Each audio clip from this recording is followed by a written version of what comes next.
உங்க நண்பர்கிட்ட ஒரு பொருளை பத்தி பேசியிருப்பீங்க.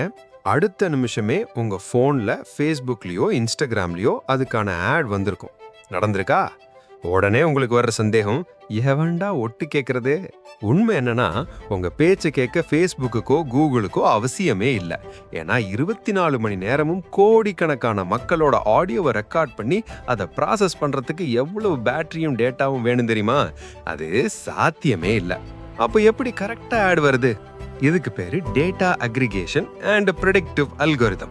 உங்க போனுக்கு காது இல்ல, ஆனா அதுக்கு மூளை ரொம்ப அதிகம். உங்க வயசு, நீங்க எங்க போறீங்க, யார் கூட இருக்கீங்க, கூகுள்ல என்ன தேடுறீங்க, இந்த எல்லா டேட்டாவும் அவங்க கிட்ட இருக்கு. உதாரணத்துக்கு, உங்க ஃப்ரெண்டு ஒரு ஷூ வாங்க தேடி இருப்பாரு. நீங்க 2 பேரும் மீட் பண்ணும்போது உங்க ஜிபிஎஸ் லொகேஷன் மேட்ச் ஆகும். அல்கரிதம் என்ன நினைக்கும்னா, இவங்க ஃப்ரெண்டு தேடுறாரே, அப்ப இவருக்கும் அந்த ரசனை இருக்கும்னு அந்த ஆடை உங்களுக்கு காட்டும். நீங்க பேசுனதால அது வரல, நீங்க மீட் பண்ணதால வந்தது. இதுல இன்னொரு விஷயமும் இருக்கு, ஃப்ரீக்வன்சி இல்யூஷன். தினமும் நீங்க 100 தேவையில்லாத ஆட்ஸை பார்ப்பீங்க, அதையெல்லாம் கண்டுக்க மாட்டீங்க. ஆனா நீங்க பேசின விஷயம் வரும்போது மட்டும் உங்க மூளை அதை ஷாக்கா நோட் பண்ணும். இது வெறும் கோஇன்சிடென்ஸ் பிளஸ் மேத்ஸ் தான். ஸோ உங்க ஃபோன் உங்களை ஒட்டு கேட்கல, ஆனா உங்களை விட உங்களை பத்தி அதுக்கு நல்லாவே தெரியும். இந்த வீடியோ உங்களுக்கு பிடிச்சிருந்தா இதை பத்தி முழுமையான விளக்கத்தோட வீடியோ வேணும்னா கமெண்ட்ல சொல்லுங்க.